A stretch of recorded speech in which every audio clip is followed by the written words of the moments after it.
Hello, everybody. Come on in, grab a beverage. We are going to continue our discussion on the Dan Markel case. Um, this is Dan Markel, for those of you who don't know. Hopefully, it'll come up. Looks like StreamYard is gonna. There we go. Okay. So that is Dan Markel. Um, He was born October 9th, 1972. He was a Canadian-born attorney and a law professor.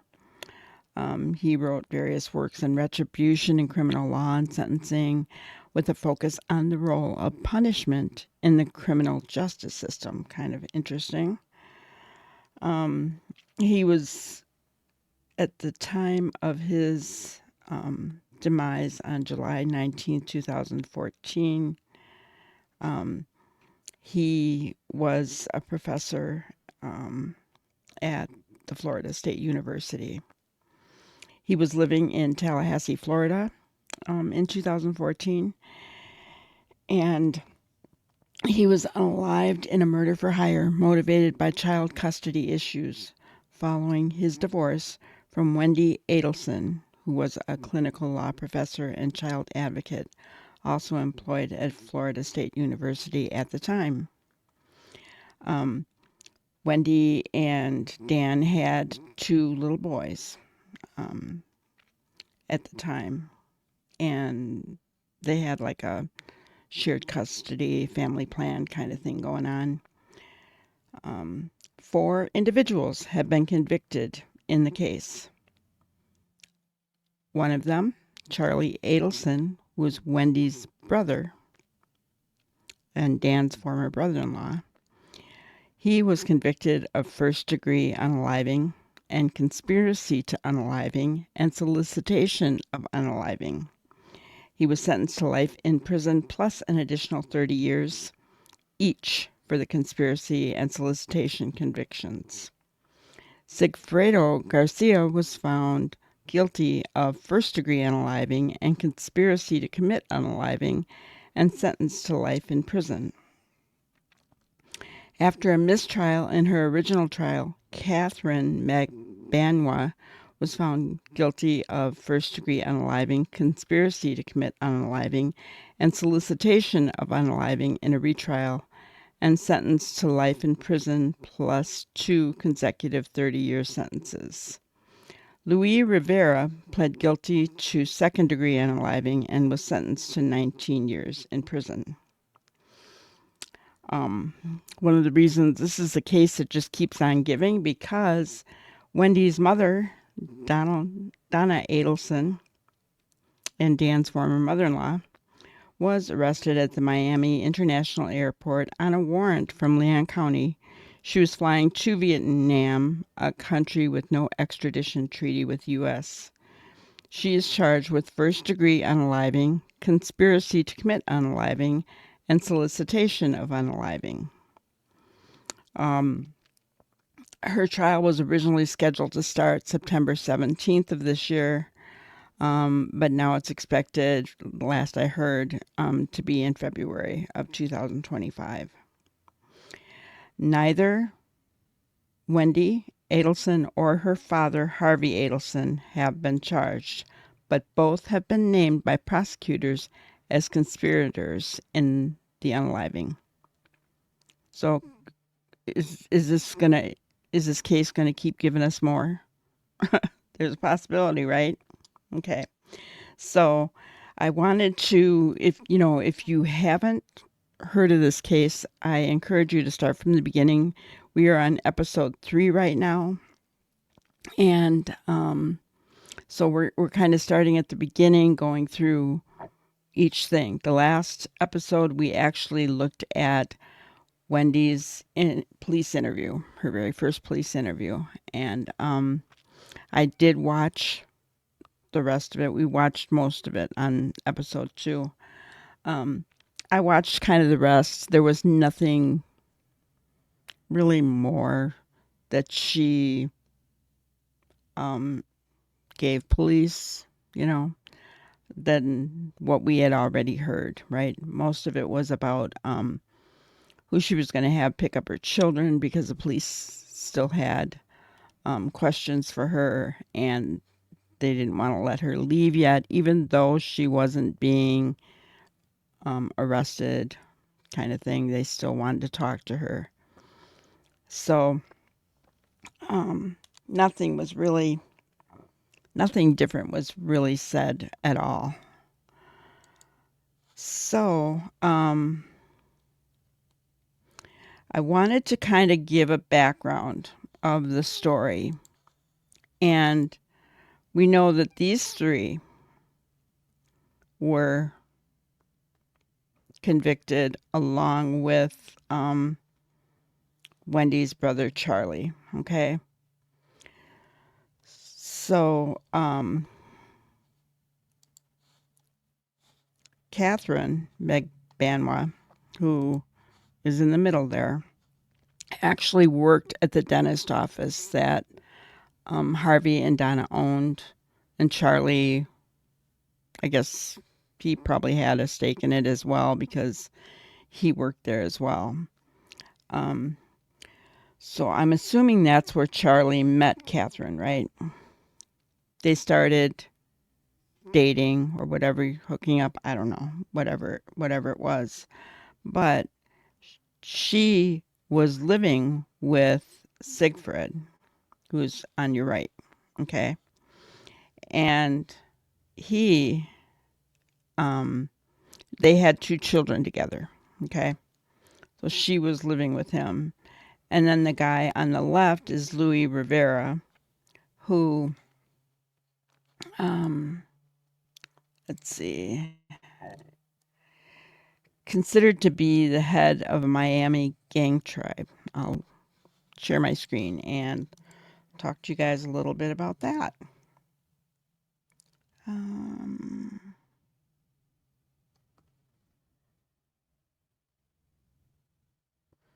see if I can find it.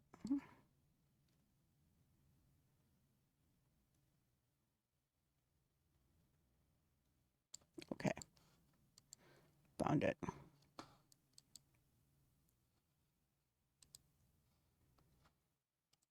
Kind of put it up so we can see it better. All right. So it says Markel suspect was head of Miami gang tribe. This was written on June 4th, 2016. Since much of the focus in Dan Markel's unaliving has been on a small-time career felon already in custody.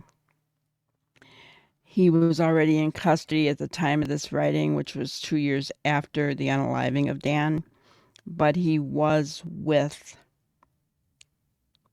Sigfredo. I think that's his name. I keep getting it. Yeah, Sigfredo. For whatever reason, I can't remember these guys' names. I don't know why. It'll come to me because we're going to be talking about them a lot. Okay. So he was with Sigfredo on the night of Dan's unaliving. Okay. So, and it said in the coming weeks, investigators are expected to serve Louis Rivera an arrest warrant in connection with the Florida State Law professor's daytime slaying in July 2014. He was 33 years old. He was sitting in Coleman Federal Correctional Institute east of Orlando on unrelated racketeering charges. He pled guilty to those charges during an 8-year-long federal investigation targeting 23 members of the Latin Kings. Court documents say Rivera, who goes by King Tato, was the head of the North Miami tribe of the group, a Chicago-based gang operating in 39 states, including Florida. So, not a really great guy, right? Like a kingpin of a gang tribe. So, yeah. I did want to show you a picture that I had of Sigfredo and Louis in the car the night, or I guess the day. It wasn't a night. It was a daytime unaliving. So Sigfredo is in the passenger seat. Evidently, Louis drove, but Sigfredo was the one who actually did the deed, unfortunately. Okay. Kind of give you an idea. Well, this was the house, first off, and he was unalived. He was inside his garage with the car running. He had just pulled in. Okay. So he had just pulled in, and then this is kind of after was done right through the window of the car. Okay. On the ground, laying nearby, were his glasses. He was pew-pewed in the face, guys.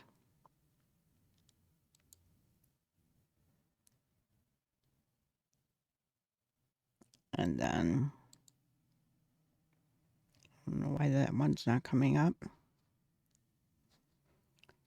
StreamYard is really acting up today, you guys. I'm hoping it's going to let me get through everything.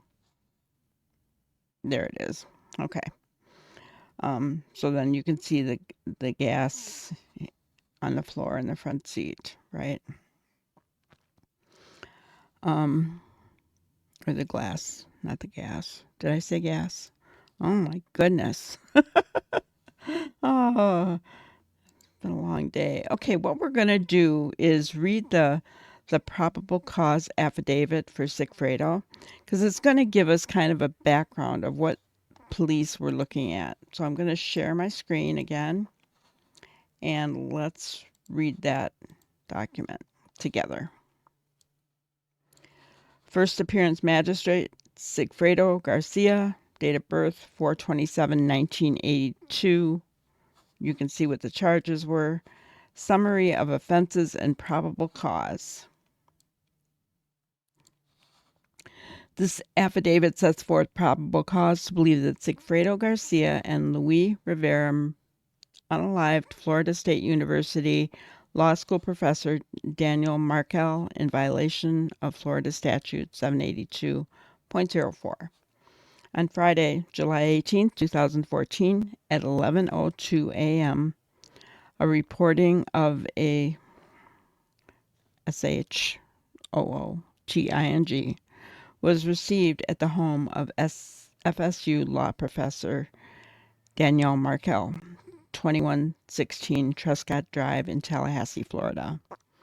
Upon arrival, Tallahassee Police Department officers found Markel slumped over in the driver's seat of his vehicle from an apparent gunshot pew-pew to the head. Markel was transported from the scene to a local hospital where he later succumbed to his injuries that were sustained during the shooting. The investigation of the crime scene found no indication that this incident was part of any other criminal intent such as burglary or robbery. So it was not burglary, it was not robbery. Right? So that tells them something right there, guys. At the time of the incident, Markel was talking to an individual on his cellular telephone. That person stated Markel interrupted their conversation, saying someone he did not recognize was in his driveway. The person on the telephone with Markel then heard what sounded like a loud grunt. He heard a muffled conversation in the background, but could not make out the words being spoken. He then heard labored breathing, but could not get Markel to respond. I wonder who that person was. I have to see what we can find out about that. Initial investigation at the scene revealed that a neighbor heard what he believed to be a gunshot and looked out the window where a small silver or light-colored vehicle resembling a Prius was observed backing out of the victim's driveway. The motive for the unaliving: investigators obtained information from sources that Markel had gone through a bitter divorce with Wendy Adelson, who was also a professor at the FSU Law School. Wendy filed for divorce on Monday, September 10, 2012.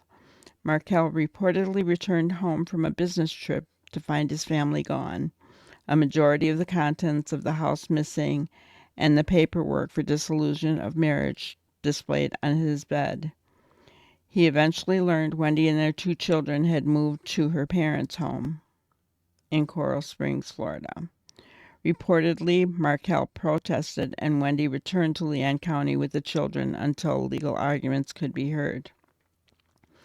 On June 20th, 2013, Leon County Circuit Judge Hobbs formally denied with prejudice Wendy's motion for relocation with the children. Court documents show the divorce was resolved without trial by a marital settlement agreement and granted by Judge Hobbs on July 31st, 2013. Email evidence indicates Wendy's parents, especially her mother, wanted Wendy to coerce Markel into allowing the relocation to South Florida. Additionally, Wendy's brother, Charles Adelson, Charlie, reportedly did not like Markel and did not get along with him. On February 14, 2014, Markel filed a counter motion to enforce the MSA's financial provision and motion for sanctions. Markel claimed Wendy and her attorney had not been forthcoming in the MSA regarding her financial assets. On March 26, 2014, Markel filed a counter motion for enforcement of MSA on parenting issues and motion for contempt and sanctions. One of the points of contention in this motion was Wendy's mother, Donna Adelson, and her reported negative interaction with the children. Markel claimed Donna made disparaging remarks about him to his sons. Lot of angst going on, guys, right? Markel sought relief in this motion by asking the court to prohibit Donna from having unsupervised time with her grandchildren and to impose limitations to prevent the children from being subjected to disparaging comments about their father. And you know what, guys? I don't think there's ever any place for family or the other spouse to be talking negatively about the other spouse, the ex-spouse, right? I just feel it's so wrong. These little boys were small. They were young. There was no reason for that to be happening. And in my opinion, Wendy shouldn't have been allowing it to happen either. It's wrong on so many levels. You just don't do that to children. It's not their fault. Divorce is hard enough. I'll get off my soapbox. These motions were scheduled for a court hearing on May 15th. However, due to substitutions of counsel, the hearing was continued. A new court hearing date had not yet been scheduled prior to Markel's death. That's kind of telling. Investigators believe motive for this murder stemmed from the desperate desire of the Adelson family to relocate Wendy and the children to South Florida, along with the pending court hearing that might have impacted their access to the grandchildren. All this comes into play, right? The suspect vehicle. This investigation has revealed that Markel left his home the morning of July 18, 2014, and drove his 2 young children to their daycare facility on the west side of Tallahassee, approximately 5 miles away, dropping them off at 8:50 a.m. Markel then drove to Premier Health and Fitness Center, 3521 Maclay Boulevard. At approximately 9:12 a.m., Markel arrived at Premier, where surveillance video shows a silver or light green Toyota Prius entering the parking lot after Markel parked his car. After Markel went into the health club, the video captured the Prius in the parking lot, where the driver moved the vehicle to different parking positions while Markel was in the building. Markel left Premier at approximately 10:38 a.m. and drove off in his vehicle toward Thomasville Road. The vehicle shows the Prius exiting the parking lot and following the direction of Markel's car. Isn't that interesting? So they followed him. They were following him. Excuse me. Additional video was discovered for the day of the homicide on the Star Metro Police bus camera system. Video was captured from two different buses, one southbound on Thomasville Road and another northbound on Thomasville Road. The bus camera system captured images of what appears to be the same Prius before and after the homicide was committed. Excuse me just a second.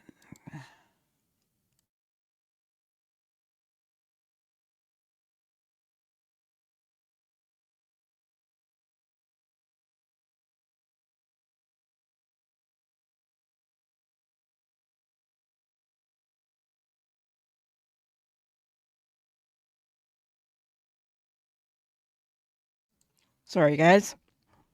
I had to cough and sneeze at the same time, and I didn't want you guys to be subjected to that. Hope I'm not coming down with something. All right, let's continue. Okay. So, unfortunately, images could not provide the license plate characters of the Prius. After analyzing all of the surveillance videos, investigators believe the suspect vehicle to be a 2006 to 2009 Toyota Prius with silver pine mica paint, which appears to be a light green silver color. The Prius appears to have tinted windows, a sun-pass transponder on the top center of the windshield, a missing tow hook cover on the front bumper, and a black passenger side mirror casing. Investigators analyzed the timestamps from the bus camera videos when the Toyota Prius was observed, which confirmed that the Prius had the opportunity to be present at the crime scene when the unaliving was committed. Additional surveillance video was obtained from a bank, a county government facility, and a store along Markel's route the morning of July 18, 2014, which also shows a similar vehicle trailing Markel's car. Investigators believe the suspects in the Prius followed the victim throughout the morning and back to his residence, where the victim was pew-pewed in the head as he sat in the car. So sad, guys. Evidently, he didn't see that he was being followed. After the homicide was reported in the press, a resident of the Asheville Club Apartments, 2055 Thomasville Road, reported seeing two men park a bluish-silver Prius-type car in the southeast corner of the complex parking lot around mid-morning on one of the weekdays immediately before the July 18th incident. The men got out of the vehicle and walked down a park path behind the apartment complex that parallels a large storm drainage ditch. This ditch is at the fenced rear property line of Markel's home on Truscott Drive. The resident described the driver as a white male, tall and slender, with a runner's build, fair complexion, wearing a light-colored ball cap. The passenger was described as a shorter man with a stocky build and dark hair, with a darker complexion resembling Italian or Spanish descent. When the two men returned to the car about 10 minutes later, the passenger was carrying an unknown black object in one hand. He was completely wet, as if he fell into the drainage ditch. The driver's pants appeared wet up to his knees. Sigfredo Garcia and Luis Rivera are similar to the physical descriptions given by the Ashford Club Apartments resident. Garcia is taller and slender, and Rivera is shorter and stockier with a darker complexion. As set forth below, evidence establishes that they were in Tallahassee on the day of the unaliving and that they had rented a silver pine mica Toyota Prius for the trip from South Florida. Both Garcia and Rivera are convicted felons in the state of Florida. Connection to Garcia. Investigators developed information that around the time of the unaliving, Charlie, Wendy's brother, was involved in a personal relationship with Catherine Magbanua, whose cellular telephone number, they give that. We wouldn't need it now, I guess. Call records show Magbanua as one of Charlie's top contacts.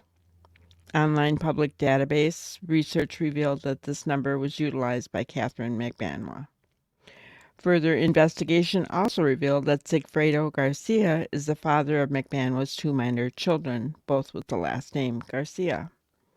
Magbanua is also listed as the vice president of S. Garcia Solutions Incorporated, and Garcia is listed as the president of the company on state of Florida records for corporations.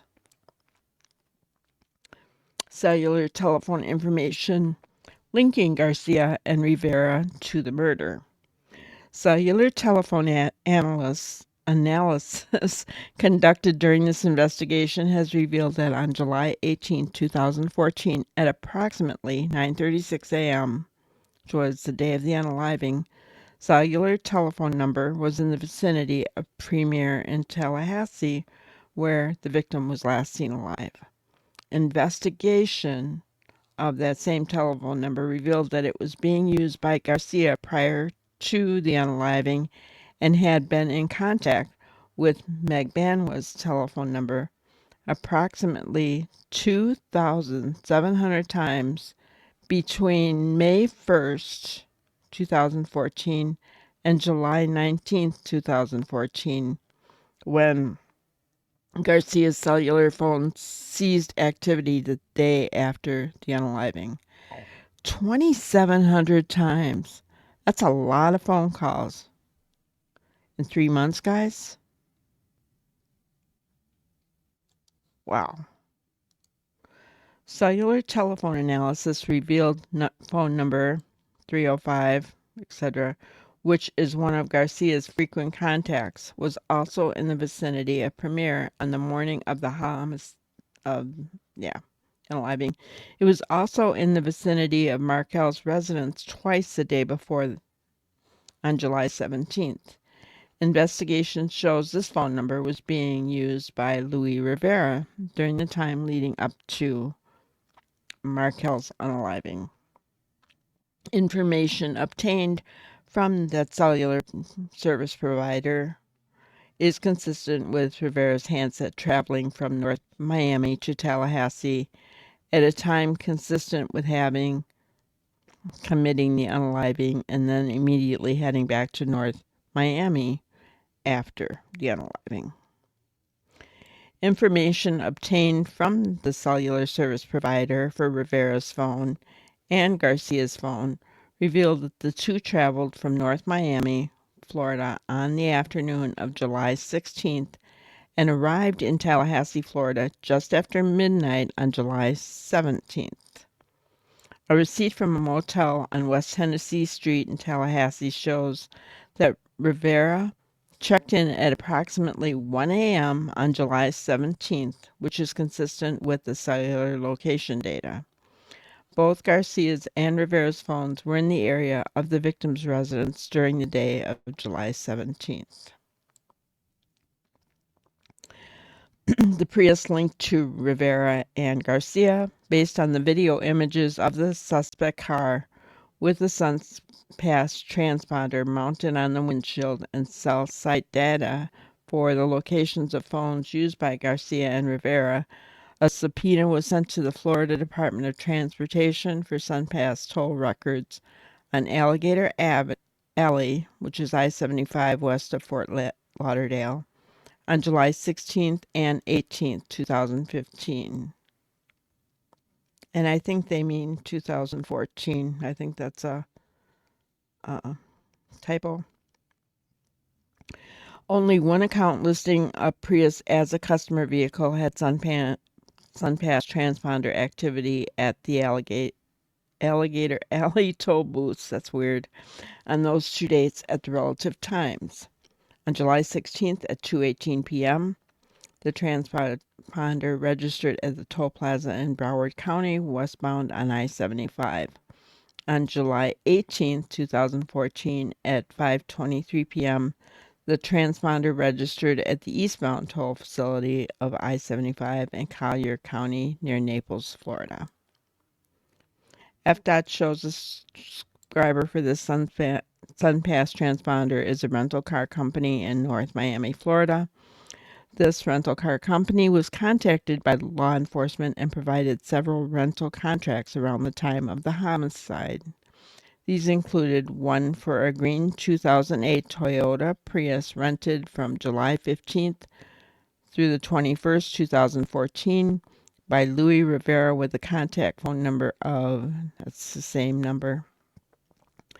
A second number was also written on the rental contract, and that was Garcia's cellular phone, with the word brother written beside the number. Tallahassee witness. A witness whose identity is known to the law enforcement officiant previously met Garcia and Rivera in Tallahassee a month or more before the unaliving. The witness's cellular phone was contacted by Rivera's cellular phone on the afternoon of July 17, 2014. The witness was asked and agreed to rent a motel room on North Monroe Street in the witness's name for Garcia and Rivera on the night of July 17th. This is consistent with the cellular location data and a receipt obtained from the motel showing a room registered in the witness's name. The witness was able to positively identify both Garcia and Rivera individually in two separate photographic lineups. The witness recalled Rivera having in his possession a silver-finished short-barrel revolver handgun the first time he met Garcia and Rivera, possibly in June 2014, at the motel on West Tennessee Street. Recovered evidence from the crime scene indicates the caliber of firearm used in this murder is consistent with revolver ammunition, and no spent casing was found at the scene. This investigation did not reveal any other legitimate purpose for either suspect to be in Tallahassee at the time of the unaliving. Cellular data for July 18, 2014. On the morning of July 18, 2014, both Garcia's and Rivera's cellular phones were in the area of Premier during the time when the victim was inside, and surveillance video shows the Toyota Prius in the parking lot. Garcia's telephone seized activity just before 10 a.m. while in the area of Premier, with the last text message occurring at 9:58 a.m. The next event on Garcia's telephone was text messages and/or notifications being received at 12:29 p.m., consistent with the handset being powered up. Immediately after, at 12:30 p.m., Garcia placed a call to Magbanua, which was the first contact initiated by Garcia after the unaliving. This call occurred when Garcia's phone was in the area of Lake City, Florida, on or near I-75, approximately 1.5 hours after the incident was reported. Investigators believe Garcia and Rivera turned their phones off before 10 a.m., committed the unaliving of Markel at his home on Trescott Drive, and then fled back to North Miami, Florida via I-10 and I-75. Rivera ATM transaction. Analysis of Rivera's checking account revealed an ATM transaction took place on July 18, 2014 at 6:46 p.m. as they were returning to North Miami from Tallahassee, Florida. Security video from the drive-through ATM lane shows Rivera driving a Toyota Prius up to the ATM at 6:45 p.m. The Prius appears to have tinted windows, a SunPass transponder on the top center of the windshield, a missing tow hook cover, and a black passenger side mirror casing, matching the characteristics of the Prius seen on video from the northbound bus cameras in Tallahassee. Viewing the bank video, Rivera is seen completing the ATM transaction. When he leans forward, Garcia can be seen sitting in the front passenger seat of the Prius. As the Toyota Prius exits the ATM area at 6:47 p.m., a Florida license plate can be seen on the rear of the car. The tag characters appear to match those of the car rental contract. Cellular site data is consistent with the stop at the ATM location prior to Garcia and Rivera arriving back in North Miami. Sounds like they had a lot of evidence, guys. There's no previous contact found between Markel and these two defendants. Therefore, it is the affiant's belief Garcia and Rivera were enlisted to commit this egregious act against someone they did not know and had never interacted with before the unaliving. On May 24, 2016, investigators conducted an interview with Garcia. During the interview, Garcia denied ever being in Tallahassee. He stated that he never made any trips with Rivera. Garcia denied any knowledge of the unaliving. Wow, guys, right? So, they denied this, right? There was so much evidence against them, right? I mean, if you look at everything that they had, it blows my mind. Now, I want to share a little bit about Catherine McBanwa. I'll put her picture up. Put all three of their pictures up for you. She was sentenced to life in prison plus additional time for her role.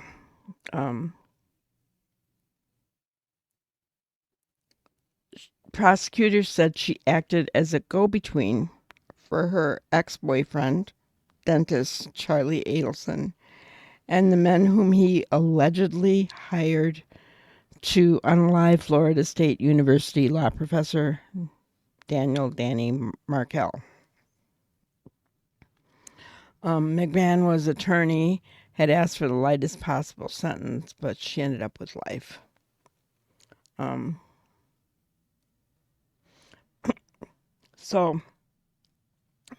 lawyer read a statement on her client's behalf in which she told the court she does think about Dan Markel every single day. She does think about his kids every single day.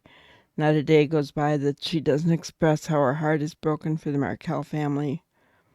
One thing that I can say that Miss McBanwa hopes and prays for is justice is ongoing and has not been reached in this case, and she wants each and every person who had a hand in this and knows something about this to be brought to justice. So, I'm going to show you a quick video.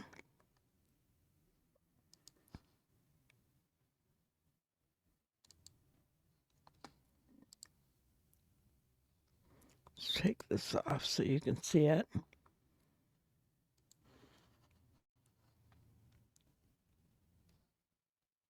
Who came up with the idea to kill Dan Markel? Charlie. So Sigfredo Garcia didn't come up with the idea? No, ma'am, he did not. Luis Rivera didn't come up with the idea? No, ma'am, he did not. When did the defendant first bring this idea up to you? My first recollection was around Halloween of 2013. Around Halloween or on the actual? On Halloween, yes, ma'am. All right. What's your recollection of how that came up? We were at a Halloween party in Lincoln Road, and right before we were about to go, he got in the car with me and he asked me a question. What was the question? Do you know anybody that can harm someone? And did you know anybody that could harm someone? Yes, ma'am, I did. Who was that? Sigfredo. Who came up with the idea to kill Dan Markel? Wow. Huh? So Charlie instigated it by asking her. Then she went to her boyfriend, who then went to Louis, right? You guys, it, you know, and we still have to figure out how Donna is involved in all this, right? But we will figure it out. It's coming, honestly, it really is. But before we do that, I do want to share a little bit because this is always about the victim, right? So I'm going to share.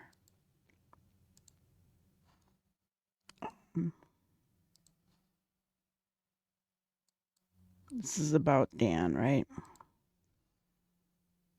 Danny had all different names. He was Dan, he was Danny in different phases of his life. As a child, we called him Bozo, then he became Uncle Bo. I've got to ask you, how did he get the handle Bozo? Bozo was because in his room there was a picture of a clown, and we started to call him Bozo, and he loved it. Is he a come in for a bro hug kind of guy, or? Oh yeah, yeah, that's an understatement. He really is. Dan was one of the warmest guys I've known. I mean, he was, if I disappeared for 6 months, he would call me 18 times on my phone, relentlessly stay in touch. He really wanted to always gather people around him and have new people meet each other. And so he invited us to a lot of things. He was a constant presence in our life. I viewed fatherhood differently based upon my interactions with Dan. He changed the way I think about fathers. His dedication to those children was beyond anything I personally have ever observed. Dan's idea of, a fun night together was he was watching his boys and said, come on over and have dinner with me and my toddlers at the table. Right? Sounds like fun, huh? No, it was lovely. I didn't have kids yet. But seeing the... He invited you into his family, He invited, right? Yeah, he invited his work friends into his family life.